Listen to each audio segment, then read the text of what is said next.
हरे कृष्णा। चलिए चलिए। हरे ओम कृष्ण। नमो भगवते वासुदेवाय। ओम नमो नमो भगवते वासुदेवाय। वासुदेवाय। ओम नमो भगवते वासुदेवाय। ओम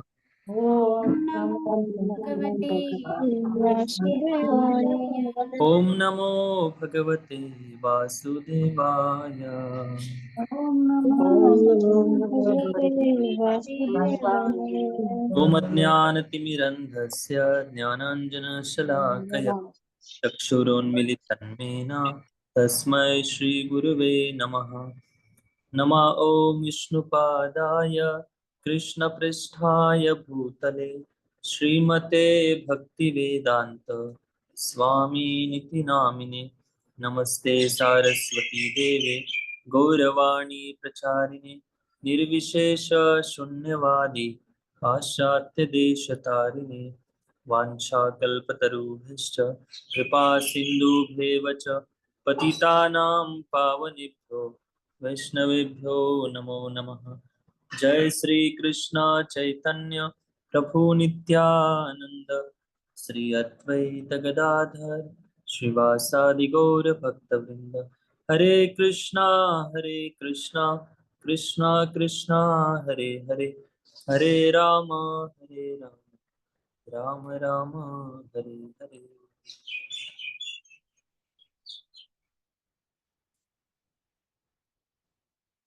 ओके, हरे कृष्णा। सभी भक्तों का हार्दिक स्वागत है आज के श्रीमद् भागवतम क्लास में।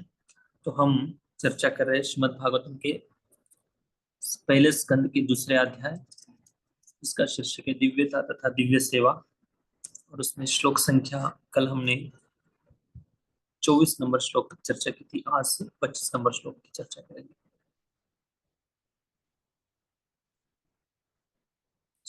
माताजी स्क्रीन शेयर कर सकते हैं? यस प्रभु जी। तो हमने अभी तक चर्चा ये की थी कि कैसे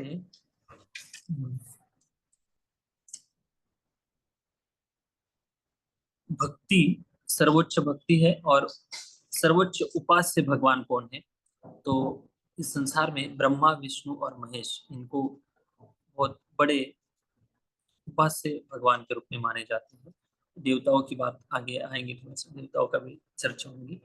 और वैसे ही जैसे तमोगुण के अधिष्ठात्री भगवान शिव इस सृष्टि को चलाने में मदद करते हैं। रजोगुण के अधिष्ठात्री जो देवता है ब्रह्मा जी है। और सत्वगुण के अधिष्ठात्री जो भगवान विष्णु है। तो सत्वगुण सबसे श्रेष्ठ माना जाता है। और जिनको कल के श्लोक में हमने देखा कि कैसे जिनको परम सत्य की प्राप्ति करनी है, जिनको भगवान की प्राप्ति करनी है, उन्हें भगवान विष्णु की ही भक्ति करनी चाहिए, भगवान श्री कृष्ण की भक्ति करनी चाहिए। जब तक भगवान श्री कृष्ण की भक्ति नहीं करेंगे तब तक परम श्रेय की प्राप्ति नहीं होगी। तो परम श्रेय का अर्थ क्या है? परम श्रेय का मतलब यह है कि भगवान के धाम की प्राप्ति करना, भगवान के गोलोक वृंदावन धाम की प्राप्ति करना, ये परम श्रेय का अर्थ है। तो हमने कल देखा कि उपास्य भगवान में जो सत्वगुण के अधिष्ठात्री भगवान है, उनकी भगवान की उन भगवान की अगर हम भक्ति करते हैं तो परम श्रेय की प्राप्ति हो जाती है।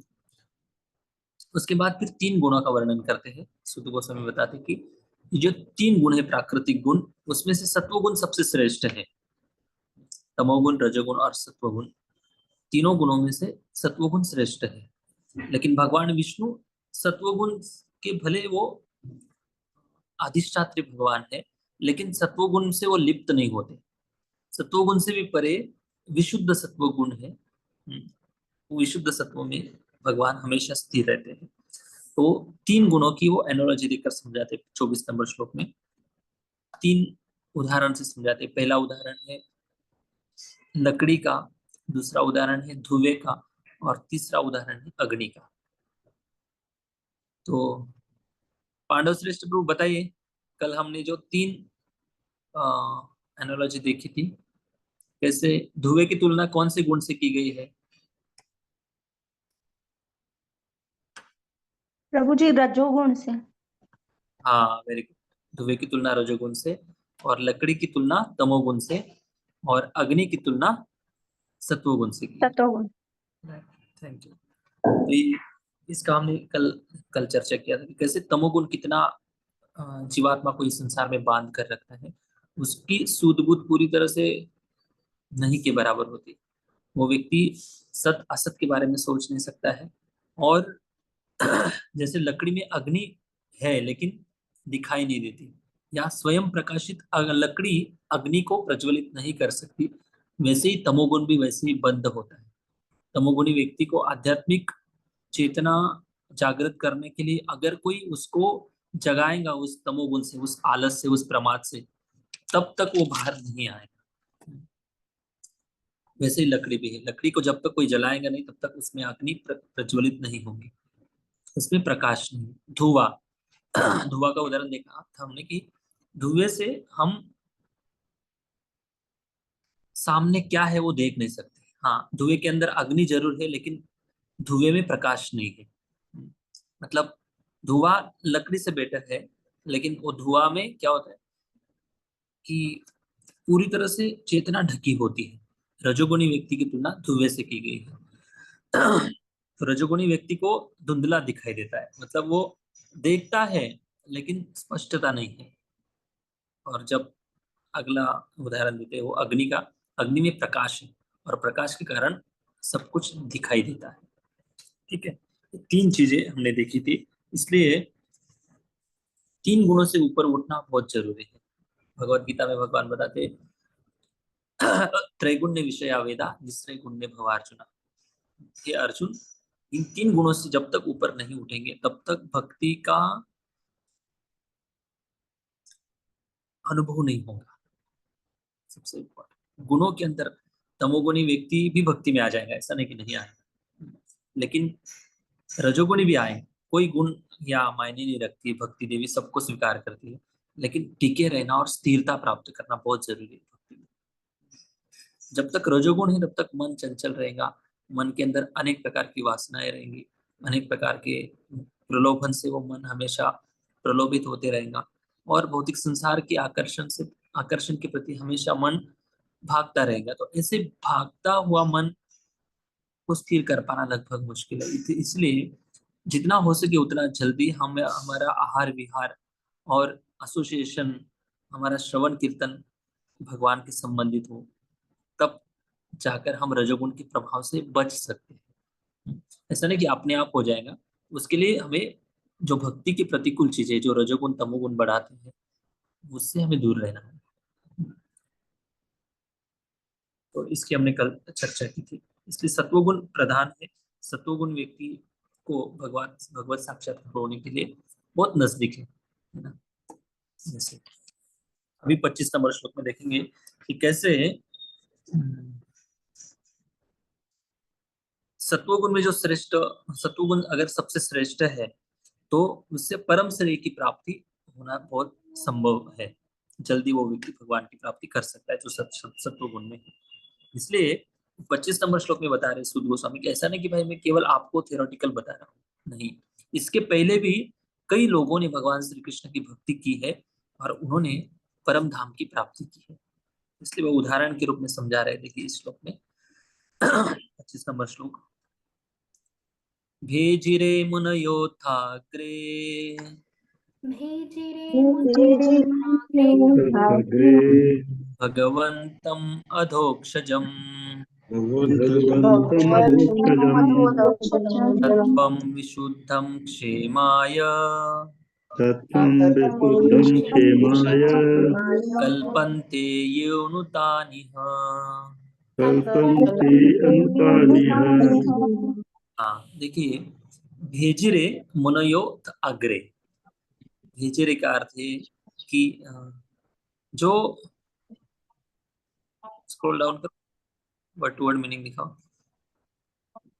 हाँ, पूर्व काल में, सॉरी, उन्होंने सेवा की, भज धातु से यहाँ पर भेज इरे, जिन लोगों ने भगवान की सेवा की, ऐसे मुनिगण जो है पूर्व काल में इन्होंने भगवान की प्राप्ति के लिए सेवा की है, मतलब भक्ति की है।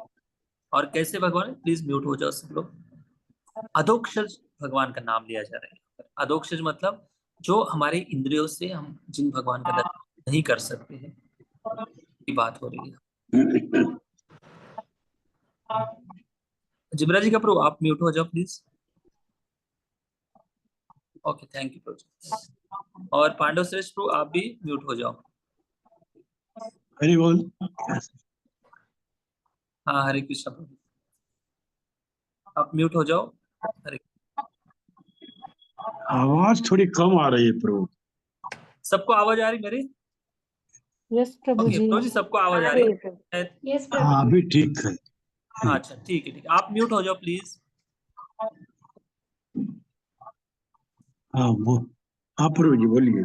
हाँ म्यूट हो जाओ, म्यूट म्यूट बटन दबा दो। हाँ म्यूट का बटन दबा दो, आपका उधर से आवाज आ रही है ना ठीक से। अच्छा अच्छा, म्यूट हो मेरा, ये हो गया, ठीक कर देता हूँ।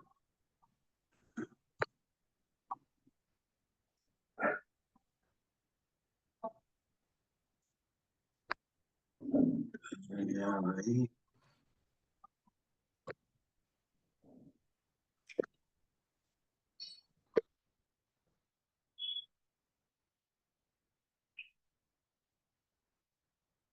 Okay, thank you. तो अधोक्षज भगवान की जो भक्ति है पूर्ववर्ती आचार्यों ने की है, जिन्होंने मुनियों ने की है। विशुद्धम जो प्रकृति के 3 गुणों से परे थे भगवान। और सबसे इंपॉर्टेंट शब्द यहाँ पर क्षेमाय। क्षेमाय का अर्थ ये है कि उन्होंने परम लाभ की प्राप्ति के लिए भक्ति की है। और परम लाभ मतलब क्या है? जो भगवान के धाम की प्राप्ति के लिए भक्ति की। ऐसा नहीं कि इस संसार के चीजों की प्राप्ति के लिए उन्होंने भक्ति की। ये सुद गोस्वामी नहीं बता रहे। सुद गोस्वामी ये बता रहे कि पूर्व काल में आचार्यों ने भगवान की प्रसन्नता के लिए, भगवान की प्राप्ति के लिए भक्ति की है। और जैसे सत्वगुणी निवास करते, भगवान विशुद्ध सत्वगुण में रहते, तो अगर हम वैसे उनके कहने पर या उन्होंने जो हमें मार्ग दिखाया है, महाजन ये नो गथा सुपंथा, पंथा मतलब मार्ग, महाजन मतलब जो आदर्श है। किनके लिए आदर्श है? भक्ति करने वाले लोगों के लिए आदर्श है। तो शास्त्र में 12 महाजनों की लिस्ट आती है। किसी को पता है? एक महाजन का नाम बता दीजिए। भीष्म पितामह, ब्रह्मा जी हाँ, प्रभु जी। भीष्म पितामह एक एक उनमें से एक। ब्रह्मा जी। प्रहलाद महाराज, स्वयंभू नारदो शंभु, कुमारो कपिलो मनु, प्रहलादो जनको भीष्म, बलिर वया सखी स्वयं, मतलब सुखदेव गोस्वामी भी उसमें आते हैं। तो ऐसे 12 महाजन जो है, ऐसा नहीं कि और भी महाजन नहीं। महाजन का अर्थ ये है कि जिन्होंने अपने जीवन से आदर्श दिखाकर भगवान की प्राप्ति कैसे करनी है, ये समाज को, आने वाली पीढ़ी को उन्होंने आदर्श दिखाया। इनको हम महाजन कहते हैं। तो उन लोगों ने ऐसी भक्ति की है भगवान की प्रसन्नता के लिए, परम लाभ के लिए। तो उनको देखकर जो लोग भक्ति करते हैं तो उनका भी कल्याण हो जाता है। कि कैसे इतिहास में कैसे किन किन लोगों ने भक्ति की। तो सबसे इम्पोर्टेंट बात यह है कि हम शास्त्र तो पढ़ लेते हैं, शास्त्र में कहानियां भी है, ऐसा नहीं कि नहीं, बहुत प्रेरणादायी कहानियां भी है शास्त्र में। लेकिन हम हमेशा कुछ लाइव जीवन चरित्र देखना चाहते हैं, जिनसे हमें प्रेरणा मिले, है ना। तो हमारे जो गुरुजन हैं, हमारे जो पूर्ववर्ती आचार्य हैं, जो कुछ सालों पहले इसी कलयुग में आए थे और उन्होंने कैसी भक्ति की है और कैसे भगवत प्राप्ति की है, ये बात जब हम सुनते हैं तो बहुत प्रेरणा मिल जाती है। और इसी प्रेरणा से हम भक्ति में आगे बढ़ते हैं। तो इसलिए यहाँ पर बता रहे सुद गोस्वामी की मुनिजनों ने पूर्व काल में भगवान की बहुत परम श्रेय की प्राप्ति के लिए उन्होंने भक्ति की थी। ऐसा नहीं कि किसी भौतिक चीज के लिए भक्ति की थी। प्रहलाद महाराज कहते हैं कि काचम विपिन्नम अपि दिव्य रत्नम, हे प्रभु मैं तो आया था, मेरे पिताजी से भी ज्यादा बड़ा राज्य मुझे प्राप्त हो जाए। तो जब भगवान का दर्शन हुआ, सॉरी ध्रुव महाराज की बात करें, जब भगवान का दर्शन हुआ ध्रुव महाराज को, तब ध्रुव महाराज भगवान का दर्शन करने के बाद उनका साक्षात्कार ये हुआ कि प्रभु मैं कांच के टुकड़े के समान जो राज्य है इस भौतिक संसार का, इसको प्राप्त करने के लिए मैं आपकी इतनी कठोर तपस्या कर रहा था, लेकिन अभी मैं सब कुछ, इससे इस राज्य प्राप्ति की मेरे अंदर इच्छा ही नहीं बची। तो भगवान ने क्या उनको तथास्तु कह दिया। नहीं, भगवान ने कहा कि भाई देखो, आप तो बालक हो, 5 साल के बालक हो, और सारी जगत, पूरी दुनिया जानती है कि ध्रुव महाराज अपनी माता के कहने पर भगवान की भक्ति करने के लिए, तपस्या करने के लिए जंगल चला गया। तो अगर मैं आपको, सारी दुनिया देखेंगे कि ध्रुव महाराज को भगवान का दर्शन हो गया, लेकिन अगर मैं आपको खाली हाथ भेज दूंगा, कुछ नहीं दूंगा, तो लोग क्या सोचेंगे? इसलिए मैं आपको राज्य भी दूंगा, लेकिन ऐसी बुद्धि प्रदान करूंगा कि उस राज्य में आप रहेंगे, सब कुछ करेंगे, लेकिन पूरा ध्यान मेरे ऊपर हमेशा के लिए बना रहेगा आपका, मेरी भक्ति में हमेशा आपका ध्यान बना रहेगा। ऐसे मैं आपको बुद्धि दूंगा। इसलिए भगवान अपने भक्तों को, देखिए राजा परीक्षित महाराज कितने बड़े सम्राट थे। देखो उनके जीवन में जब सिचुएशन आई, तो उन्होंने बराबर जीवन का जो अंतिम उद्देश्य है भगवत प्राप्ति करना, बस उसी उद्देश्य के लिए वो सब कुछ छोड़कर चले गए। ये है भगवान की कृपा। भगवान सब कुछ देते हैं, ऐसा नहीं कि नहीं देते, सब कुछ देते हैं, लेकिन साथ साथ भगवत भक्ति करने के लिए जो बुद्धि है, जो विवेक है, वो जरूर देते हैं भगवान। और यही भगवान का सबसे बड़ा प्रोटेक्शन है, ये भगवान की कृपा है। इसलिए मुनियों ने जो भक्ति की है, वो परम लाभ के लिए भक्ति की थी, भगवत प्राप्ति के लिए भक्ति की थी। और इसलिए हमारे जो आचार्य हैं, आचार्यों को देखकर हमें प्रेरणा लेकर भक्ति करनी चाहिए। आचार्यों का जीवन चरित्र पढ़ना चाहिए, भक्तों की कहानियां सुननी चाहिए, कैसे वो भजन करते थे, कैसे भगवान की भक्ति के लिए वो अपना समय लगाते थे। तो उनको देखकर सच में प्रेरणा मिलती है। तो विश्वनाथ चक्रवर्ती ठाकुर इस श्लोक पर एक टीका लिखते हैं। वो बताते कि अक्सर पूर्ववर्ती आचार्यों से भी ज्यादा, पूर्ववर्ती आचार्यों ने तो हमें मार्ग दिखाया है, लेकिन अगर किसी परंपरा में अगर कोई भक्ति कर रहा है, परंपरा का मतलब ये है कि ऋषियों की परंपरा भी है, साथ साथ एक वैष्णव परंपरा की फैमिली भी होती है। समझो अगर किसी घर में माता पिता ही भक्त है, तो वो बच्चे कितने भाग्यशाली है, सोचिए आप। उनका भाग्य कितना बड़ा है कि जिनके घर में माता पिता भक्त है, बचपन से ही उनको भक्ति करने का मौका मिल जाता है, बचपन से ही वो प्रसाद खाने लगते हैं, बचपन से ही कीर्तन सुनते हैं, और बहुत अच्छे संस्कार होते हैं उनका बचपन से। तो उनका एक बहुत बड़ा सौभाग्य है। तो ऐसी ये जो परंपरा है, ये परंपरा चलाना बहुत जरूरी है। गुरु तो उपदेश देकर चले जाते, लेकिन आपके साथ थोड़ी ना 24 घंटे रहेंगे। हाँ।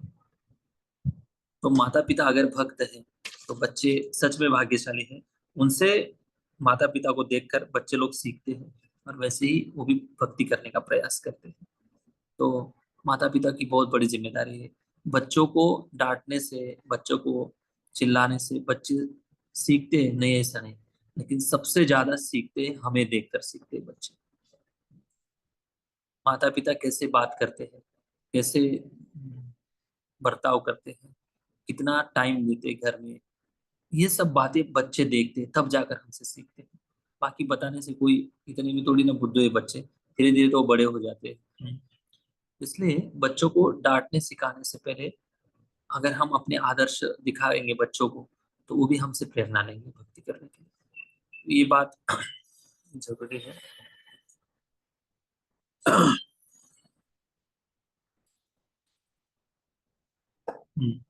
तो भगवान की जो स्थिति है, विशुद्ध सत्व में स्थिति जो है, जब तक हम सत्वगुण में स्थिर नहीं होंगे, तब तक इस विशुद्ध सत्व की भक्ति प्राप्त, भगवान की प्राप्ति करना मुश्किल हो जाता है। रजोगुणी व्यक्ति कभी भगवान को प्राप्त नहीं कर सकता, बहुत मुश्किल है। हाँ, भगवान की कृपा हो जाएंगी तो कुछ भी संभव है, लेकिन इतनी भी कृपा ऐसी आलसी लोगों पर कभी कृपा नहीं होती। जो रजोगुण से सत्वगुण में नहीं आने का प्रयास करता है, उन पर कैसे भगवान कृपा करेंगे। तो इसलिए रजोगुण हमेशा वासना और इच्छा का बहुत बड़ा, बहुत बड़ी भीड़ होती है ना, भीड़ में किसी को ढूंढना जैसे मुश्किल हो जाता है, वैसे ही इच्छाओं की भीड़ में भगवान को ढूंढना मुश्किल हो जाता है। इच्छा ही बार बार गुमराह कर देती है मनुष्य को। इच्छा कभी इधर भटकाएंगी, कभी उधर भटकाएंगी। इसलिए जन्म कितने होंगे आगे जाकर, ये निर्धारित होता है इच्छाओं से। इच्छा कितनी है हृदय के अंदर, जितनी बहुत ज्यादा इच्छा है, उतना उतने ज्यादा जन्म होंगे। भक्ति करने के लिए मौका मिलेगा नहीं, ऐसा नहीं। भगवान हर जन्म में देंगे मौका। अगर इस जन्म में भक्ति कर रहे तो अगले जन्म में भी भगवान मौका देंगे भक्ति करने का, लेकिन उतना संघर्ष भी करना पड़ेगा। तो इच्छाओं को शुद्ध करने के लिए भगवान की सेवा में इच्छा लगाओ, धीरे धीरे भगवान को प्रार्थना करो, और नाम के प्रभाव से ये सारी इच्छा नष्ट हो जाती है। नाम प्रभु अंदर से इन इच्छाओं पर काम करते हैं। ओके, तो पूर्ववर्ती आचार्यों ने भगवान की इस प्रकार से भक्ति की है, उनको आदर्श मानकर हमें भक्ति करना है। तो अभी कुछ लोग कहते हैं कि भगवान श्री कृष्ण 5000 साल पहले आए, तो तभी से उनकी भक्ति शुरू हुई है, ऐसा लगता है, लेकिन ऐसा नहीं है। भगवान श्री कृष्ण अनादिकाल से है, उनके लिए कोई टाइम नहीं है। और श्री कृष्ण की भक्ति करने वाले भी अन्य युगों में भी लोग थे, ऐसा नहीं कि नहीं थे। क्यों? क्योंकि शास्त्र स्पष्ट रूप से बताता है कि हम जितने भी अवतारों की भक्ति कर रहे हैं, राम की हो, नरसिंह की, वराह की, ये सारे अवतार श्री कृष्ण से आ रहे हैं, और श्री कृष्ण ही सारे अवतारों के मूल है। इसलिए अभी देखिए, ध्रुव महाराज ने कौन से मंत्र का जप किया था, किसको याद है बताइए? ओम नमो भगवते ओम नमो भगवते वासुदेवाय। वासुदेवाय। तो वासुदेव किनका नाम है? भगवान श्री कृष्ण का ही तो नाम है। उन्होंने भगवान श्री कृष्ण के नाम का ही जप किया था। तो ध्रुव महाराज की कथा कौन सी युग में हुई? तो बात बताइए। सत्य। हाँ, सत्य युग में हुई थी। सत्य युग की बात है ध्रुव महाराज की। तो तब ध्रुव महाराज सत्य युग में भगवान श्री कृष्ण के नाम का जप करते थे।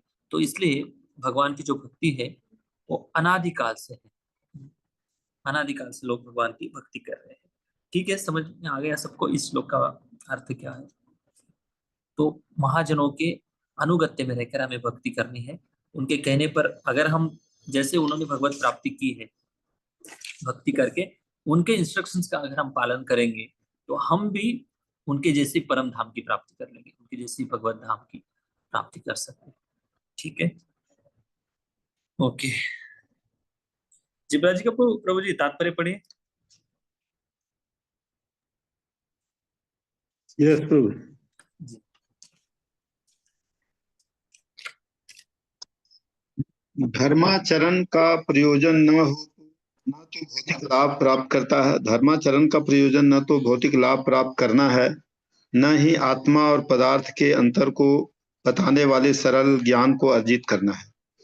धार्मिक अनुष्ठानों का चरम उद्देश्य अपने आप को भौतिक बंधन से छुड़ाना और उस दिव्य जगत में स्वतंत्रता का जीवन पुनः प्राप्त करना है, जहाँ भगवान ही प्रधान रहते हैं। अतएव धार्मिक नियमों का संचालन स्वयं भगवान द्वारा होता है तथा धर्म का उद्देश्य महाजनों अर्थात भगवान के अधिकृत प्रतिनिधियों के अतिरिक्त और कोई नहीं जानता। भगवान के ऐसे 12 महाजन हैं जो धर्म के उद्देश्य को जानते हैं और वे सभी भगवान की दिव्य सेवा में लगे रहते हैं। जो लोग अपना हित चाहते हैं उन्हें चाहिए कि इन महाजनों का अनुसरण करें और उससे परम लाभ प्राप्त करें। ओके, थैंक यू प्रभु। हरे कृष्ण। तो यहाँ पर महाजनों की बात करें प्रभुपाद जी, उनका अनुसरण करें, इसका मतलब ये है कि उन्होंने जो इंस्ट्रक्शंस दिए हैं, शास्त्र की बातें, उनका, उनकी आज्ञा का अगर हम पालन करेंगे तो 100% गारंटी है कि हम भी उनके जैसे परम धाम की प्राप्ति कर सकते हैं। तो ये भगवान के भक्त होते हैं, और वो हमेशा लोगों का कल्याण चाहते हैं। भाई उनको कोई लेना देना नहीं इस संसार में कौन क्या कर रहा है, भक्ति कर रहा है नहीं कर रहा है, लेकिन वो इसलिए लोगों तक पहुंचते हैं ताकि इससे भगवान प्रसन्न होते हैं। लोग इस संसार में माया मुग्ध में पड़े हुए हैं, इनको निकालने के लिए भगवान अपने भक्तों को इंस्पिरेशन, प्रेरणा देकर यहाँ पर भेजते हैं। हरे कृष्ण। ओके, 26 नंबर श्लोक देखेंगे। 26 और 27 में थीम में थोड़ी देखेंगे कि कैसे ये जो भक्त है अन्य जो देवी देवता है उनकी उपासना को कैसे वो नकार देते हैं। उनकी उपासना को कैसे नकार देते हैं यहाँ पर।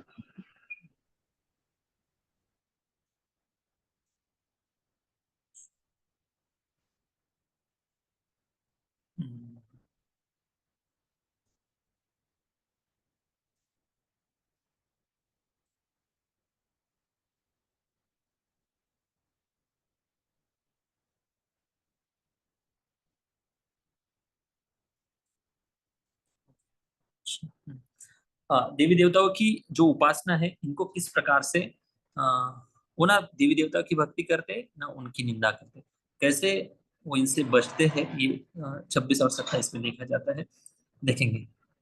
बहुत सुंदर मीनिंग इसका। 26 नंबर श्लोक।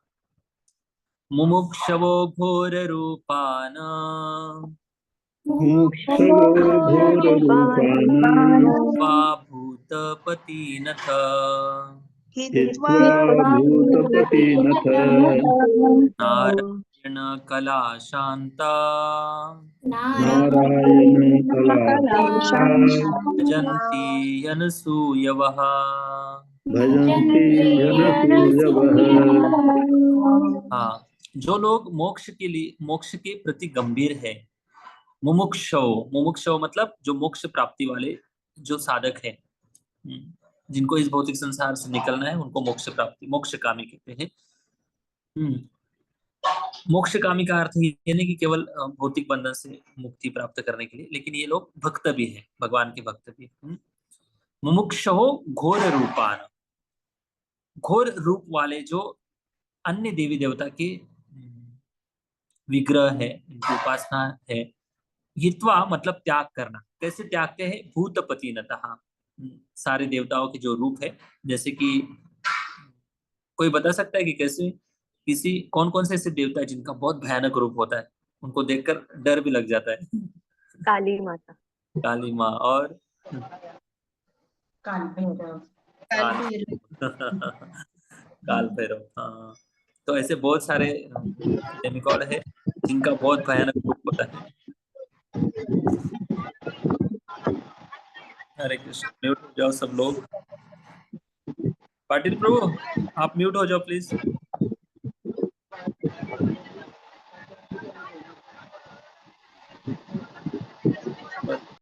ओके, हरे कृष्ण। हाँ, तो ऐसे जो भयानक रूप होते हैं अन्य देवी देवताओं के, उनको कैसे त्यागते? हित्वा मतलब त्याग करना, भूतपति न था। नारायण कला शांता भजंती, हाँ वो नारायण भगवान की भक्ति करते हैं, और नारायण की कला मतलब स्व अंश। स्व अंश का मतलब यह है कि भगवान के ही अलग अलग अवतार, भगवान या भगवान के अलग अलग अवतार की भक्ति करने वाले जो वैष्णव है, वो कैसे परम आनंद में रहते, शांत रहते हैं। भजंती भगवान की पूजा करते, भगवान की भक्ति करते हैं, और द्वेष रहित होकर भक्ति करते हैं। बहुत सुंदर लाइन बताई है, मैं ट्रांसलेशन पढ़ता हूँ।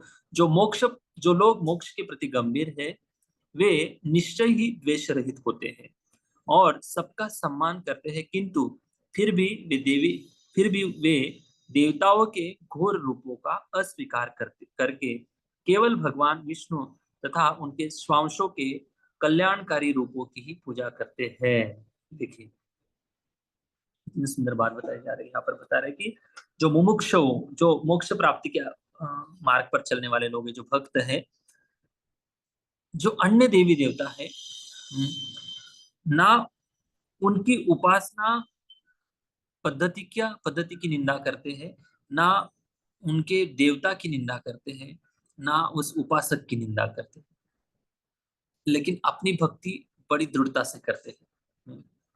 अगर कोई त्याग रहा है, समझो हित्वा भूतपतिनता शब्द प्रयोग किया गया। हित्वा का मतलब है त्यागना। अगर मोक्ष प्राप्ति करने वाले जो लोग हैं त्याग देते हैं देवी देवता की उपासना, उन स्वीकार नहीं करते, तो त्याग देना मतलब स्वाभाविक रूप से ऐसे होता है कि त्यागना मतलब कि वो डिसलाइक अगर कोई व्यक्ति इस संसार में कर रहा है किसी को, किसी वस्तु को, समझो कोई वस्तु मुझे पसंद नहीं, तो नेचुरली थोड़ा सा उसके अंदर द्वेष आ ही जाता है। जब तक द्वेष नहीं है तो त्याग कैसे सकता है वो व्यक्ति? त्याग का अर्थ है कि उसको कम से कम उसके अंदर कुछ ना कुछ कमियां दिखाई देंगी, तभी तो त्यागता है। तो इसलिए वो जो भक्त है देवताओं के उपासकों की कभी निंदा नहीं करता है। क्यों निंदा नहीं करता है? अभी देखिए वैष्णव जो लोग होते हैं ना, भक्ति करने वाले लोग, उनका जो ज्ञान का स्तर है, और ज्ञान का स्तर तो है एक ऊंचा लेवल है, साथ साथ उनको दुनिया को देखने का जो नजरिया है, जो दृष्टिकोण है, वो दृष्टिकोण विशाल है। और विशाल क्यों है? क्योंकि उनको शास्त्र का निष्कर्ष पता है। शास्त्र का निचोड़ पता है। ऐसा नहीं कि वो केवल एक ही शास्त्र की, एक ही चैप्टर की एक ही बात मानते हैं, नहीं, वो सभी शास्त्रों को देखते हैं, लेकिन उस शास्त्र का सार भी जानते हैं। इसलिए उस वैष्णव धर्म का जो शास्त्र है सबसे ऊंचा शास्त्र इसलिए माना जाता है कि उनका दृष्टिकोण ही विशाल होता है, वो किसी की निंदा नहीं करते हैं। और घोर रूप जो है, हाँ, अभी घोर रूप यहाँ पर वर्णन किया गया है कि क्यों ऐसे लोग ऐसे घोर रूप के प्रति आकर्षित होते हैं। हाँ, जो काली देवी है वो इतनी भयानक दिखती, कोई देखता है तो डर जाता है है ना। कोलकाता की काली माता, गए कितने लोग दर्शन करने बहुत, हाँ, ऐसे ऐसे जीवा निकाली हुई काली माता। हम उनकी निंदा नहीं कर रहे, बस बता रहा हूँ, एक्सप्लेनेशन दे रहा हूँ कि क्यों ऐसे लोग ऐसे घोर रूपों के प्रति आकर्षित होते हैं। इसलिए होते, देखो स्मशान में भी साधना करने वाले लोग हैं। देखिए आप, स्मशान में भी साधना करने वाले लोग हैं। जो काल भैरव के मंदिर में अगर जब आप जाएंगे तो वहां पर राख का महाप्रसाद दिया जाता है, और वो राख स्मशान की राख होती है स्मशान की राख होती है। तो ये जो उपासना है ये तमोगुणी उपासना है, पूरी तरह से तामसिक उपासना है। और इस स्मशान की राख लेकर वो सबको बांट भी देते हैं कि ये महाप्रसाद है। तो कैसे महाप्रसाद इसको हम स्वीकार करेंगे भाई। हाँ, शिव जी के लिए कुछ हो सकता है, उनकी उपासना पद्धति होंगी। हाँ अभी आप प्रश्न पूछ सकते हैं कि क्यों ऐसे भगवान शिव इतने बड़े होकर भी इतने, भगवान का एक स्वरूप है भगवान शिव, कल हमने चर्चा की, फिर भी वैसे भूत प्रेतों की स्मशान का ऐसे महाप्रसाद क्यों स्वीकार करते हैं, ऐसी उपासना पद्धति क्यों उन्होंने दी है। इसलिए दी है कि लोग वैसे हैं। प्रोडक्शन तभी होता है जब सेल होता है ना। मार्केट में सेलिंग ही नहीं होगा, कुछ सेल्स हो ही, प्रोडक्शन हो ही नहीं रहा है, तो क्यों प्रोडक्शन होगा। वैसे ही इस संसार में लोग चाहते हैं, तमोगुनी लोग बहुत है इस संसार में, उनकी मानसिकता तामसिक है। इसीलिए ऐसे लोग तामसिक मानसिकता के लोगों के लिए भगवान ही अपने पार्षदों को बता देते हैं कि भाई आप थोड़ा इनको संभालो, भूत प्रेतों को संभालो, भूत प्रेत जैसी मानसिकता वाले जो लोग हैं इस संसार में उनको संभालो, धीरे धीरे उनका भी कल्याण हो जाएगा। हाँ, तो इसलिए हम वैष्णव लोग जो है ना कैटेगरी करते हैं सब में, ऐसा सब कुछ एक नहीं देखते हैं। सब कुछ एक नहीं देखते। हम लोग भगवान की भक्ति करते हैं, हम किसी देवता की उपासक की निंदा नहीं करते, लेकिन देवताओं के उपासक जरूर वैष्णव की निंदा कर देते हैं। क्यों? क्योंकि उनको, उनकी बुद्धि नहीं कि ये अलग अलग स्तर है, उनको बताया नहीं गया, अभी तक किसी ने सिखाया नहीं। वैष्णव धर्म छोड़कर देखिए, हमने कुछ श्लोक पहले पढ़ा था, कितने सुंदर श्लोक पढ़े थे। शुश्रूषो श्रद्धान से वासुदेव कथा रुचि स्यान महत सेवया विप्रा पुण्य तीर्थ निषेवनात् नष्ट प्रायेषु अभद्रेषु नित्यम भागवत सेवया। हृदय को कैसे शुद्ध किया जाता है, सुरुत से ताम, कैसे काम क्रोध लोभ का प्रभाव, रजोगुण का प्रभाव, तमोगुण का प्रभाव कैसे निकलता है भक्ति के प्रभाव से। ये हमारे शास्त्र है, ये हमारे शास्त्र में चर्चा है। लेकिन उनकी किताबें पढ़ के देखो, उनकी पोथी होती है उनमें उपासना की पद्धति दी जाती है, ये अगरबत्ती चढ़ाओ, ये चढ़ाओ, वैसे चढ़ाओ, ये कपड़ा लो, ऐसे करो।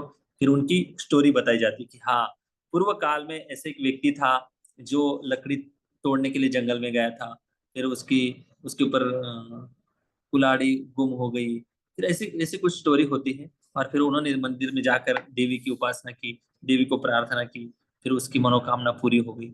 मनोकामना शब्द बहुत बार आए, मनोकामना जो मन की कामना भी, मनोकामना पूरी हो गई। इसलिए देवी बहुत महान है, देवता, ये देवता बहुत महान है, इसलिए उनकी पूजा करो, उनकी भक्ति करो, उनके लिए उपवास करो। ये बातें कर्मकांड में अक्सर देवी देवता की उपासना में बहुत बार आती है। तो उनको, उनके शास्त्र में, उनकी पोथी में, उनके ग्रंथ में कभी ऐसा बताया नहीं गया है कि हमें हृदय को भी शुद्ध करना है, हमारे हृदय की जो इच्छाएं हैं, हमारे हृदय की जो कामना है, इनको भी निकालना है। क्यों निकालना है? क्योंकि ये कामना ही इस संसार का एक वटवृक्ष बन जाता है। ये कामना ही हमें पुनः जन्म लेने के लिए प्रेरित करती है, और यही जन्म मृत्यु जरा व्याधि हमारे दुख का कारण है। ये उनके देवी देवता के शास्त्र में कभी नहीं बताया गया। क्यों नहीं बताया गया? उनकी अंडरस्टैंडिंग लेवल ही छोटी है, बहुत कम, उनकी समझदारी नहीं है। तो इसलिए उनको उपासना पद्धति दी गई है। आप उपासना पद्धति का पालन करते रहो, धीरे धीरे धीरे धीरे शुद्ध हो जाएंगे। अभी कैसे शुद्ध होंगे? अगर किसी उपासना कर की है, समझो 16 सोमवार का उपवास किया है, करते होंगे आप में से कोई लोग 50 मंगलवार करते, कितने करते मुझे नहीं पता, मैं जस्ट बता रहा हूँ। हाँ, इतने मंगलवार उपवास करते। जब उपवास खत्म हो जाते, जो लास्ट वाला उपवास का दिन आता है 15-16 जो भी है, उस समय ब्राह्मण को बुलाकर एक उद्यापन नाम की विधि करते करते ना। तो उसमें उद्यापन की विधि में मतलब अभी व्रत समाप्त हो गया है, उस देवी को देवताओं को हम अर्पण कर रहे हैं। जब उद्यापन होता है तो उस उद्यापन में ब्राह्मण आते हैं, और ब्राह्मण जब उसको पूजा अर्चना करते हैं तो उसमें सबसे पहले उनको शुद्ध करते गंगा जल से, उनको आचमन देते, बोलते बोलो, हाथ में पानी देते और बोलते बोलो ओम केशवाय नमः, तो वो बोलता है ओम केशवाय नमः। ओम नारायणाय नमः, तो बोलते हैं नारायण नमः। ओम माधवाय नमः, ओम गोविंदाय नमः, ओम विष्णुवे नमः, ओम मधुसूदाय नमः, ओम त्रिवक्रवाय नमः, ओम वामनाय नमः, ओम श्रीधराय नमः, ओम ऋषिकेशाय नमः, ओम पद्मनाभाय नमः, ओम दामोदराय नमः। ऐसे 12 प्रकार के भगवत नाम बोल उनको बुलवाया जाता है जानबूझकर, और तब जाकर वो शुद्ध होता है। ओम पवित्र पवित्र वा सर्वोत्ताकतोपसा, जब पुंडरीकाक्षम, भगवान के नाम लेने से शुद्ध हो जाते हैं। तो भगवान का नाम उनसे उच्चारण किया जाता है। तो जैसे ही उनके द्वारा ये भगवत नाम उच्चारण किए जाते हैं, तब उनकी भक्ति के अकाउंट में ये भगवान नाम की सुकृति जमा होती है। तो इसलिए कहा जाता है ना कि कई जन्म तक जब कोई देवता की उपासना करता है, तब जाकर वैष्णव बनता है, तब जाकर भगवान की भक्ति करता है। तो ये बात है। धीरे धीरे इन तमोगुणी रजोगुणी लोगों को ऊपर उठाने के लिए ये भगवान के ही पार्षद, किसी कोई काल भैरव के रूप में आ जाते हैं, किसी देवी चंडी के रूप में आ जाती है, लोगों की इच्छा पूरी करती है। तो लेकिन देखिए, देवताओं की उपासक में तमोगुणी उपासना भी है। तामसिक उपासना में ये भी एक बात आ जाती है, वो स्मशान में साधना करते हैं, स्मशान में इतनी साधना करते हैं, 2-2 3-3 दिन तक भूखे पड़े रहते हैं। अगर हमें बोलेंगे चलो हमें स्मशान में जाके कीर्तन करना है कौन जाएगा भाई कीर्तन करने तो हमारा मन ही नहीं लगेगा, हमारा अलग ही संस्कार ही अलग है हमारे। तो इन लोगों को बहुत कठोर परिश्रम भी करते हैं, ऐसा नहीं कि नहीं करते, बहुत कठोर परिश्रम करते हैं, लेकिन लाभ कितना मिलता है, बहुत नहीं के बराबर। क्या लाभ मिलने वाला है। लेकिन देवताओं के उपासक अक्सर वैष्णवों की भी निंदा कर देते हैं, क्योंकि उनको ज्ञान ही नहीं है। उनको पता है, यही पता है उनको कि आप क्यों कृष्ण के मंदिर में जा रहे हो, क्या कृष्ण के नाम का जप करके क्या मिलने वाला है। किसी की भी करो उपासना, सब कुछ एक ही है। उदाहरण भी देते कि जैसे वर्षा होती, बारिश होती है, बारिश का पानी स्लैब पर आता है छत पर आता है, जमीन पर गिरता है, तो सारा पानी नदी में आता है, फिर नदी समुद्र में आती है। इसका मतलब क्या है कि सारा पानी एक ही जगह पर आने वाला है। उनका कहने का मतलब ये है कि आप गणेश जी की उपासना करो, शिव जी की उपासना करो, देवी की उपासना करो, या किसी की भी उपासना करो, और कृष्ण की उपासना करो, सब कुछ तो एक ही है, एक ही जगह पर जाना है। ये गड़बड़ है, ये गड़बड़ है। ऐसा कभी नहीं होता है। आप भगवान की भक्ति करेंगे तो हमें गोलोक वृंदावन वैकुंठ धाम की प्राप्ति होगी। देवी देवता की उपासना करेंगे तो इस संसार में ज्यादा से ज्यादा कुछ ज्यादा लाभ मिल जाएगा, और ज्यादा से ज्यादा स्वर्ग में रहने के लिए मिलेगा, और कहाँ मिलेगा। तो इसलिए घोर रूपाना, इस घोर रूप की जो त्याग है, वैष्णव लोग कैसे करते हैं, अनुसूये में, किसी का द्वेष किए बिना, किसी की निंदा किए बिना उनको त्याग देते उस उपासना को, और अपनी भक्ति में वो स्थिर रहते हैं। अभी देखिए अनुसूये में जो शब्द है, रजोगुणी और तमोगुणी लोग जो होते हैं वो कभी अनुसूये नहीं बन सकते। मतलब अद्वेषी, अनुसूये शब्द का अर्थ है कि द्वेष न करने वाला, किसी का द्वेष न करने वाला व्यक्ति को अनुसूये क्वालिटी है, वैष्णव की क्वालिटी है। और जब तक कोई किसी की निंदा में, किसी के दोष में, द्वेष में पड़ा रहेगा, तो मुश्किल है उसको भगवत साक्षात्कार होना। तो वैष्णव लोग कैसे निंदा नहीं करते, 2 तरीके से निंदा नहीं करते। देखिए, पहला तो है कि ज्ञान, उसको इतना अच्छा सा ज्ञान होता है भक्तों को कि हम किसी भी देवताओं की निंदा करेंगे, किसी भी देवताओं की अवहेलना करेंगे तो हमें अपराध लग जाएगा, अपराध लग जाएगा। मतलब शिव जी की उपासना हो, शिव जी की कभी निंदा नहीं करनी, इंद्र की कभी निंदा नहीं करनी है, देवी की, पार्वती माता की कभी निंदा नहीं करनी। हमें इन लोगों को हम वैष्णव दृष्टि से देखते हैं। वैष्णव है, भगवान के भक्त है, भगवान के भजन करने वाले लोग हैं, हाँ, उनकी हम कैसे बराबरी कर सकते हैं, वो तो महान भगवान के भक्त हैं। तो इस दृष्टि से हम उनको देखते हैं, इसलिए हम उनके प्रति कभी अपराध नहीं करते। वैष्णव अपराध नहीं करते। इसका मतलब ऐसा भी नहीं है कि हम उनकी दी हुई उपासना पद्धति को हम स्वीकार करते हैं, ऐसा नहीं। हाँ, उनका एक अलग मत है, उनकी विचारधारा अलग है, उनकी उपासना पद्धति अलग है, वो लोग करते होंगे। दूसरी बात, उनके जो उपासक है उनकी भी निंदा नहीं करते हम। क्यों नहीं करते? कि भाई कम से कम कुछ नहीं करने से अच्छा कुछ तो कर रहा है। हाँ, ये हम देखते हैं। पढ़ाई लिखाई करने के बगैर कम से कम फर्स्ट सेकंड थर्ड में तो भले 2-3 साल भी बिता दिए, फर्स्ट में सेकंड में, कम से कम ट्राई तो कर रहा है। कुछ जन्म के बाद आगे बढ़ जाएंगे। तो इस दृष्टि से हम उन उपासकों को देखते हैं, देवता के उपासकों को, और उनको हम हो सके तो भक्ति देने का प्रयास करते हैं, उनको डिस्करेज भी नहीं करते हैं। तो ये वैष्णव धर्म का मत है। इसलिए वैष्णव लोग इस प्रकार से ज्ञान होने के कारण किसी का द्वेष नहीं करते। दूसरी बात, ये तो पहली बात हो गई। दूसरी बात, उनको द्वेष करने के लिए पहली बात तो टाइम ही नहीं है। हाँ, इतने भक्ति में एंगेज है, 16 माला करनी है, एक्स्ट्रा राउंड करने, सेवा करनी है, ये करना है, वो करना है। हाँ, द्वेष करने के लिए पहली बात तो टाइम ही नहीं है। हाँ, और दूसरी बात ये है कि उनका जो हृदय है, भक्तों का जो हृदय है, भगवान की भक्ति करने से, भगवान की कथा श्रवण करते करते, भगवान के नाम का जप करते करते, द्वेष, अंदर का जो द्वेष नाम का जो अनर्थ है, वो धीरे धीरे धीरे धीरे उसके इंप्रेशन कम होने लगते हैं। और ये भगवान अंदर से हरिनाम प्रभु के रूप में हर रोज प्रवेश करते हैं और धीरे धीरे हमारे हृदय को सफाई करते हैं। इसलिए वो व्यक्ति दोनों तरफ से द्वेष करने के लिए कभी राजी नहीं होता, कभी द्वेष करता है। ये द्वेष न करने के दो रीजन थे। एक उदाहरण से समझते, देखो चैतन्य चरितामृत में एक सुंदर उदाहरण आता है। श्रीवास ठाकुर जो थे, श्रीवास ठाकुर की कथा पता है। श्रीवास ठाकुर जो नारद मुनि के अवतार है और बहुत भगवान के शुद्ध भक्त है, उनके घर में श्री चैतन्य महाप्रभु कीर्तन करते थे और इतना सुंदर कीर्तन करते थे कि वो रात को कीर्तन करते करते पूरी तरह से भाव विभोर हो जाते थे और लोगों को लगता था कि ये क्या करते हैं लोग, हर रोज इतना जोर जोर से कीर्तन, शोर मचाते रहते, तकलीफ होती रहती थी। तो उसी गांव में कुछ देवताओं के उपासक थे, जो चंडी के उपासक थे। तो वो क्या करते हैं, दुनिया को दिखाने के लिए, उनको लगता है कि श्रीवास अपने आप को बहुत बड़ा भक्त मानता है, लेकिन हम इनको दिखाएंगे कि ये कैसे भक्त नहीं है। तो वो क्या करते हैं कि शराब की बोतल लेकर आते हैं, अंडे लेकर आते हैं, जो देवी को चढ़ाया जाता है, तामसिक उपासना करने वाले जो लोग हैं, जो जो भगवान को, मतलब भक्ति की विरुद्ध जो चीजें हैं, वो लेकर आते हैं और उनके आंगन में फेंक देते हैं, उनके घर के सामने।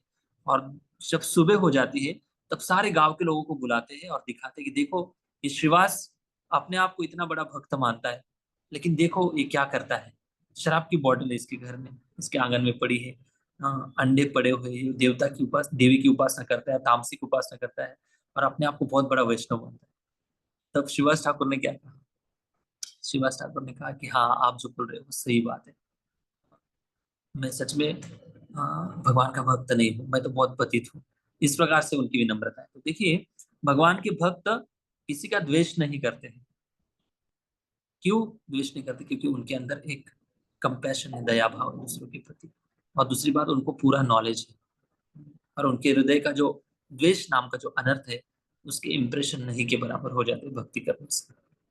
तो इसलिए वो द्वेष नहीं करते, बल्कि देवता की उपासक वैष्णव का द्वेष कर लेते हैं अज्ञान के कारण, तमोगुण और रजोगुण के प्रभाव के कारण। तो ये इस प्रकार से वैष्णव लोग देवता की उपासना को नकार देते हैं। ठीक है, प्रभु जी तात्पर्य पढ़िए, स्क्रीन शेयर करिए।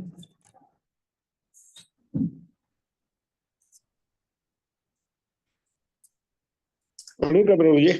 हाँ, पढ़िए प्रभु जी तात्पर्य। पूर्ण पुरुषोत्तम भगवान श्री कृष्ण को विष्णु कोटि के रूपों के मूल रूप हैं, जो विष्णु कोटि के रूपों के मूल रूप हैं। वे दो भिन्न कोटियों में अपना विस्तार करते हैं, पूर्ण या समग्र अंश तथा भिन्न अंश। भिन्नांश सेवक हैं और विष्णु तत्व के पूर्णांश सेव्य तथा पूज्य हैं।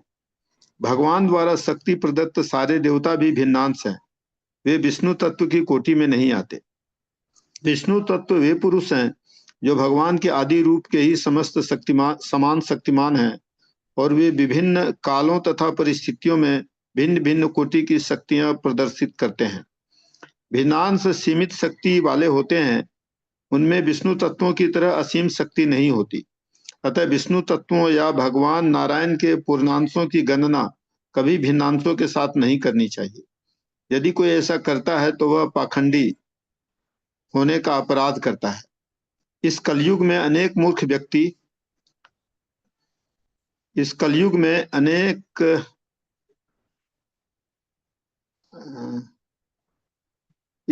अनेक मूर्ख व्यक्ति ऐसा अवैध अपराध करते हैं और दोनों कोटियों को समान बताते हैं। वे विभिन्न अंश अपनी अपनी भौतिक शक्तियों के अनुसार विभिन्न पदों पर आसीन हैं, यथा काल भैरव, श्मशान भैरव, शनि, महाकाली तथा चंडिका। इन देवताओं की पूजा वही लोग करते हैं जो तमोगुण के निम्नतम अवस्था में होते हैं।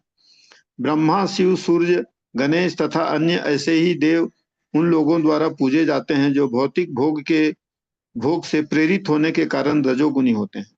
किंतु जो सचमुच सतोगुणी हैं, वे केवल विष्णु तत्वों की पूजा करते हैं। विष्णु तत्व के अनेक नाम तथा रूप हैं, यथा नारायण, दामोदर, वामन, गोविंद, अधोक्षज। सुयोग्य ब्राह्मण शालिग्राम शिला द्वारा निरूपित विष्णु तत्वों की पूजा करते हैं और क्षत्रिय तथा वैश्य जैसे कुछ उच्चतर वर्ण के लोग भी सामान्यतया विष्णु तत्वों की पूजा करते हैं। सतोगुणी योग्यतम ब्राह्मण कभी भी अन्यों की पूजा विधि से ईर्ष्या नहीं करते। वे अन्य देवताओं का पूर्ण आदर करते हैं। यद्यपि काल भैरव या महाकाली जैसे देवताओं का रूप अत्यंत भयानक है, वे यह अच्छी तरह जानते हैं कि परमेश्वर के ये सारे भयानक लक्षण विभिन्न परिस्थितियों में उनके विभिन्न सेवकों के रूप हैं। किंतु इतने पर भी वे देवताओं के भयानक तथा आकर्षक दोनों ही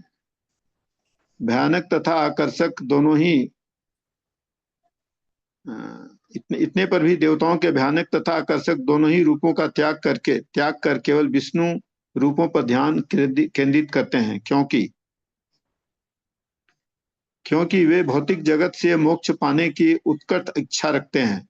सारे देवता, यहाँ तक कि देवों में सर्वश्रेष्ठ ब्रह्मा तक किसी को मोक्ष नहीं दिला सकते। हिरण्यकश्यपु ने अमर होने के लिए कठोर तपस्या की थी, किंतु उनके पूज्य देव ब्रह्मा उसे वैसा वर देकर प्रसन्न नहीं कर सके। इसीलिए विष्णु के अतिरिक्त अन्य कोई मुक्तिपाद या मुक्ति के प्रदाता भगवान नहीं कहलाते। सारे देवता भी भौतिक सृष्टि के अन्य जीवों की भांति इस भौतिक सृष्टि के संहार के समय नष्ट हो जाते हैं। जब वे स्वयं मुक्ति नहीं पा सकते तो फिर अपने भक्तों को वे किस तरह मुक्ति दिला सकते हैं। वे देवता अपनी पूजा करने वालों को कुछ क्षणिक लाभ ही प्रदान कर सकते हैं, परम लाभ नहीं। यही कारण है कि मुमुक्षु जन देवताओं की पूजा का परित्याग करते हैं, यद्यपि वे उनमें से किसी के प्रति असम्मान नहीं दिखाते। हरे कृष्ण। बहुत सुंदर तात्पर्य लिखा है प्रभुपाद जी। सब बातें पूरी तरह से स्पष्ट बता दी। कैसे देवताओं के जो उपासक होते हैं,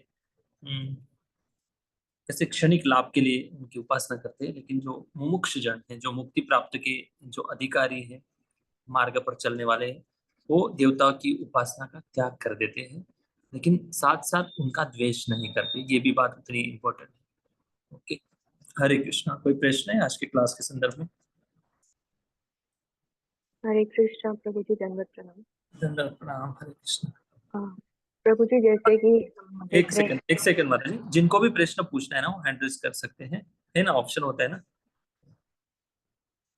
हाँ जी, बताइए। सॉरी प्रभु जी, मुझे ऑप्शन नहीं दिख रहा। अच्छा, नहीं दिख रहा है मुझे, कोई बात नहीं। हाँ, तो प्रभु जी, जैसे आपने बताया कि ये जो मुमुक्ष जन है, तो वो देवताओं की उपासना नहीं करते। यहाँ पे सिर्फ घोर रूपों के लिए बताया गया है, लेकिन हम वैसे भी ऐसे समझे कि हम देवताओं की उपासना नहीं करते, केवल कृष्ण भक्ति में ही हम लोग को संलग्न होना है। तो जो हम पहले से ही व्रत वैकालिका करके आए, उसका उद्यापन करके तो अभी हम आगे बढ़ सकते हैं सिर्फ कृष्ण की भक्ति करने के लिए, जो पहले से हम करते आ रहे हैं सालों से, तो उनका अब उद्यापन करके हम आगे बढ़ सकते हैं कृष्ण की उपासना, कृष्ण की भक्ति करने के लिए। हाँ कर सकते, कोई प्रॉब्लम नहीं। अभी जो किसी देवता की अगर आप उपासना कर रहे थे कई वर्षों से, अभी आप भक्ति में आ गए हैं, तो बड़े आदर बुद्धि से करना है ये सब। ऐसा नहीं कि किसी देवता का अपमान करने, अभी मुझे कृष्ण मिल गए, आप तो बहुत छोटे थे, अभी हम आपको छोड़ रहे हैं। भौतिक जगत में ऐसे होता है ना, सबसे बेस्ट आदमी अगर मिल जाता है तो पहले वाले को छोड़ देते हैं, मूव ऑन कर लेते हैं। तो ये मतलबी दुनिया है ना, अपने स्वार्थ चाहते हैं, वैसा बिल्कुल नहीं बनना है। देवताओं के आशीर्वाद लेने हैं हमें, उनकी अच्छे से भक्ति जो की है हमने, पूजा की है, उनके आशीर्वाद से उनको, उनके प्रति बहुत कृतज्ञता व्यक्त करनी है कि मैं अभी तक आपकी बहुत अच्छी सी भक्ति करने का, सेवा करने का प्रयास किया, लेकिन अभी मैं भगवान श्री कृष्ण की भक्ति करना चाहता हूँ, चाहती हूँ, तो आप कृपया मुझे आशीर्वाद दीजिए ताकि मैं मेरे आत्मा का उद्धार कर सकूं। आपके आशीर्वाद से ही मुझे सब कुछ संभव है। इस प्रकार से बड़ी विनम्रता से उस देवता की उद्यापन, जो भी व्रत कर रहे थे हम, वो कर सकते हैं, करना है। और ऐसा भी नहीं कि उनके निरादर करना है, उनका बड़ा आदर भी करना है, हमेशा आदर करना है। इस प्रकार से कर सकते हैं, नो प्रॉब्लम। थैंक यू प्रभु जी। हरे कृष्णा प्रभु जी, दंडोत प्रणाम। हाँ माता जी, धन्यवाद। प्रभू जी, रजोगुणी तमोगुणी व्यक्ती जेव्हा भागवतमचे श्लोक श्रवण करतो किंवा वाचतो त्यावेळेस त्याला कोणती गती प्राप्त होईल? रजोगुणी, देखो भागवतम जो है ना, पवित्र ग्रंथ है, बहुत सुंदर ग्रंथ है। भागवतम के एक एक श्लोक की महिमा कई शास्त्रों में गाई गई, अन्य पुराणों में भी गाई गई। तो भागवतम के संपर्क में आने से, चाहे वो व्यक्ति रजोगुणी हो, तमोगुणी हो, किसी भी गुण में हो, कितना भी पापी हो, कैसा भी हो, लेकिन उस व्यक्ति का भी भागवतम कल्याण कर देता है। अभी उसको गति प्राप्त क्या होंगी? गति ये प्राप्त होंगी कि उसको भगवत धाम की गति प्राप्त होने की होंगी, ऐसा नहीं कि नहीं होंगी, लेकिन कब होंगी ये नहीं बताया जाता है। हाँ, भागवतम पढ़ने वाले लोगों की गति भगवत धाम की है, भगवत धाम ही प्राप्त होगा उसको, उनको। लेकिन कब होंगी? जब वो, उसके अनर्थ सारे निकल जाएंगे, उसके हृदय में कृष्ण प्रेम स्थापित हो जाएगा, शुद्ध भक्त बन जाएगा, तब जाकर भगवत धाम में उसको प्रवेश मिलेगा। लेकिन उसके लिए कितना टाइम लगेगा, कब होंगी, ये निर्धारित करना असंभव है, मतलब मुश्किल है। किसी को 2 जन्म लग जाएंगे, किसी को 3 जन्म लग जाएंगे, किसी को 10 जन्म लग जाएंगे, उसकी भक्ति की तीव्रता के आधार पर है। लेकिन उसको भक्ति करने के लिए फिर से जन्म चांस दिया जाएगा। एक अच्छे वैष्णव के घर में जन्म मिलेंगे जहां पर वो अच्छी सी भक्ति कर सकता है, तो उसकी गति अच्छी होगी, उसको भगवत धाम निश्चित रूप से मिलेगा। लेकिन कब मिलेगा? जब अच्छी भक्ति करेगा, हृदय शुद्ध होगा, फिर भगवत प्रेम हृदय में प्रकाशित होगा, तब जाकर उसको भगवान की प्राप्ति होगी। शायद इस जन्म में भी हो जाएगा, अगले जीवन में भी, जन्म में भी हो सकता है, कभी भी हो सकता है। ठीक है ना? धन्यवाद प्रभु जी। हरे कृष्णा। यस, पूछिए। हरे कृष्ण प्रभु। एक मिनट वाणी माता जी, उत्सव प्रिय माता जी पूछ लीजिए, देन वाणी माता जी। हरे कृष्ण प्रभु जी, प्रभु जी, आपने अभी बोला कि देवी देवता की पूजा करने जो करते हैं उसको स्वर्गलोक की प्राप्ति होती है, और प्रभु पाद जी बोलते हैं कि मेरे 99% जो भक्त है वो भी स्वर्गलोक की प्राप्ति करेंगे, ऐसा बोले हैं। तो हमसे तो वैष्णव अपराध होता है, द्वेष होता है, सेवा भाव नहीं, ये तो होते हैं, लेकिन ये कैसे समझे प्रभु जी कि हम भी और उनमें भी सेम ही कैटेगरी हो, उनका भी और हमका भी? बहुत अच्छा क्वेश्चन है माता जी का। देखिए प्रभुपाद जी क्या क्यों कहते हैं ऐसा, देखो ये बहुत बड़ा टॉपिक ऐसा है कि अगर हम साधक है, लेकिन कैसे साधक है? भौतिक इच्छाओं के साथ भक्ति करने वाले साधक। हमारे अंदर भौतिक इच्छा भी है और भक्ति भी कर रहे हैं, तो भगवान की भक्ति का जो फल है ये बहुत ज्यादा है, और देवताओं की उपासना का जो फल है वो भक्ति की तुलना में बहुत कम है। देखिए, अगर किसी देवता की उपासना कर रहे हैं, यज्ञ कर रहे हैं, हवन कर रहे हैं, इसलिए कर रहे हैं इस संसार का सुख प्राप्त हो या स्वर्ग की प्राप्ति हो, नरक से रक्षा हो, इस प्रकार के लोग इच्छाओं से करते हैं। लेकिन वो जो पुण्य मिलने वाला है यज्ञ हवन करके, स्वर्ग प्राप्ति का जो पुण्य है, वो पुण्य का जो लिमिटेशन होता है, उस पुण्य का एक लिमिटेशन, मतलब उसके अंदर मर्यादा होती है कि अगर आपने समझो परसेंटेज में पकड़ लो, आपने 50% आपने पुण्य कमाया है इस संसार में, तो उसके अकॉर्डिंग आप स्वर्गलोक में 500 साल रह सकते हैं, समझो फॉर एग्जांपल बता रहा हूँ, 500 साल रह सकते हैं। तो 500 साल के बाद फिर से आपको पुण्य खत्म होने के बाद फिर से इस संसार में भौतिक जगत में पुनः जन्म लेना पड़ेगा, आना पड़ेगा। तो ये बात हो गई साधारण पुण्य करने वाले लोगों की स्वर्ग प्राप्ति इस प्रकार से होती है। दूसरा, प्रभुपाद जी के कहने के अनुसार, प्रभुपाद जी कहते हैं कि मेरे जो भक्त है वो भी स्वर्ग में जाएंगे, अक्सर लोगों को स्वर्ग प्राप्ति होगी। क्यों? क्योंकि हम लोग जो भक्ति करने वाले लोग हैं ना, भौतिक इच्छाओं से मजबूर है, भौतिक इच्छाओं के साथ भक्ति कर रहे हैं। हमारे अंदर भौतिक इच्छा बहुत है और लेकिन हम भक्ति भी करते हैं। तो हमारे जीवन में प्लस पॉइंट क्या है? भौतिक इच्छा तो बहुत है, लेकिन इसमें दो कैटेगरी आ जाती है। एक तो है कि भौतिक इच्छा रखते हुए भक्ति कर रहा है, दूसरा है भौतिक इच्छाओं को कचरा समझकर भक्ति कर रहा है। समझ रहे हैं? भौतिक इच्छाओं को जीवन में धारण करते हुए भगवान की भक्ति कर रहा है, लेकिन दूसरा है भौतिक इच्छाओं को कचरा समझकर भक्ति कर रहा है। जो भौतिक इच्छाओं को हृदय में धारण करते हुए भक्ति कर रहा है ना, उसको लगता है कि भौतिक इच्छा पूरी हो जाएंगी, भौतिक इच्छा पूरी करनी, तो ऐसे लोगों को भगवान स्वर्ग प्राप्ति होती है। दूसरा, जो भौतिक इच्छाओं को कचरा समझ रहा है, भगवान को प्रार्थना कर रहा है कि प्रभु मेरे अंदर कितने अनर्थ है, मैं कितने अनर्थों में कचरे में पड़ा हूँ, काम, क्रोध, लोभ, इच्छा, द्वेष, अनर्थ, भौतिक संसार की सुख सुविधा भोगने की इच्छा है, तो कृपा करके मुझे मदद करो, इस भौतिक जंजाल से मुझे निकालो। जो इस मूड में रहते हुए भगवत भक्ति कर रहा है, हरि नाम का जप कर रहा है, उसका भगवान हृदय शुद्ध करेंगे। लेकिन जो भौतिक इच्छाओं के साथ भक्ति कर रहा है, उसको स्वर्ग प्राप्ति होगी। देखिए अभी उसकी स्वर्ग प्राप्ति कैसी होती है।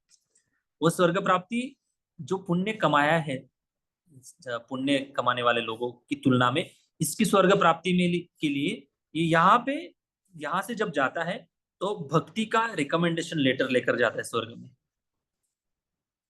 अभी ये जो लेटर है ना, ये लेटर जब इंद्रदेव को दिखाता है कि मैं भी आज स्वर्ग में आया हूँ, तो उसको रहने के लिए कितने दिन तक रहने के लिए मिलता है? कोई लिमिट नहीं, उसकी कोई लिमिटेशन नहीं। साधारण पुण्य कर्म करने वाले लोगों के लिए एक लिमिटेशन होता है, 500 1000 साल तक, 2000 साल तक रहेंगे, आप समझो 100 साल तक स्वर्ग में रहेंगे। लेकिन जो भक्ति करने वाला जो साधक है और उसके अंदर भौतिक इच्छा प्राप्ति की भी दृढ़ लालसा है, उसको स्वर्ग प्राप्ति अगर हो गई तो उसके लिए स्वर्ग में रहने के लिए कोई लिमिटेशन नहीं, वो मन चाहे उतने दिन तक स्वर्ग में रह सकता है। और कब वो नीचे आएगा? जब वो बोलेगा बस करो, अभी ये भोगवान अभी बंद, मुझे नहीं चाहिए, भौतिक संसार का भोग नहीं चाहिए। इंद्रादिक भोग भोग नव्य तो भवरोग, जब उसको ये रियलाइजेशन हो जाएगा कि वो तो भवरोग भाई। हाँ, जब मैं पृथ्वी लोक पर था, गोविंद धाम में आता था, भक्ति करता था, माला करता था, बाकी लोग कितने अच्छे से भक्ति करते थे, मुझे फिर से उनका संग चाहिए, जो हृदय को शुद्ध करने की कामना से भक्ति करते थे, लेकिन मैं हृदय में इच्छा धारण करते हुए भक्ति करता, इसलिए मुझे स्वर्ग की प्राप्ति हो गई। वो तब तक रहेगा जब तक वो नहीं बोलेगा, मना करेंगे कि प्रभु बस करो, अभी नहीं चाहिए मुझे, स्वर्ग में नहीं रहना। तब उसको फिर अच्छे परिवार में जन्म मिलता है। भगवत गीता के 6वें 6.42 के अनुसार, 42 ना, देख लेना, प्राप्य पुण्य कृताम लोकान, ये जो श्लोक है ना, उसमें बताया गया है कि सुचिनाम श्रीमताम गेहे योग भ्रष्ट अभिजायत। योग भ्रष्ट किसको कहते हैं? इन्हीं को योग भ्रष्ट कहते हैं। मतलब जो मार्ग पर चल रहा है लेकिन स्वर्ग में, कभी ब्रह्मलोक में, कभी महर्लोक में इधर उधर भटक गया। तो ये जो है साधक, इनकी इस प्रकार से गति होती है, फिर से वो भौतिक संसार में आते हैं, अच्छे परिवार में, वैष्णव के घर में जन्म मिलता है, फिर यहाँ से फिर से भक्ति करके भगवत धाम जाता है। ठीक है, हरे कृष्ण। क्या मैं समझा पाया? खूब सुंदर। तो हमें भक्ति कैसी करनी है? हाँ, हम पापी है, हम दुराचारी है, हमारे अंदर अनर्थ है, काम है, क्रोध है, लोभ है, गलत आदतें हैं, लेकिन प्रभु को प्रार्थना करने की हम मजबूर है, इनसे निकलना है। प्रभु हमें शक्ति प्रदान करो, हमें कृपा करो, हमें आध्यात्मिक बल दो, हमें गुरु से प्रार्थना करनी, भगवान बलराम जी से प्रार्थना करनी, हमें ऐसी शक्ति दो ताकि हम इन अनर्थों को पार करके आपकी भक्ति कर सके, आपको प्रसन्न कर सके। तो हम साधक ऐसे हैं कि हम भौतिक इच्छाओं के साथ भक्ति करने वाले साधक हैं, लेकिन इन इच्छाओं को हमें कचरे के समान देखना है, इनसे यही इच्छा धारण करते हुए भजन नहीं करना, भक्ति नहीं करनी। ठीक है, ओके, हरे कृष्ण। हाँ जी, वाणी माता जी कुछ।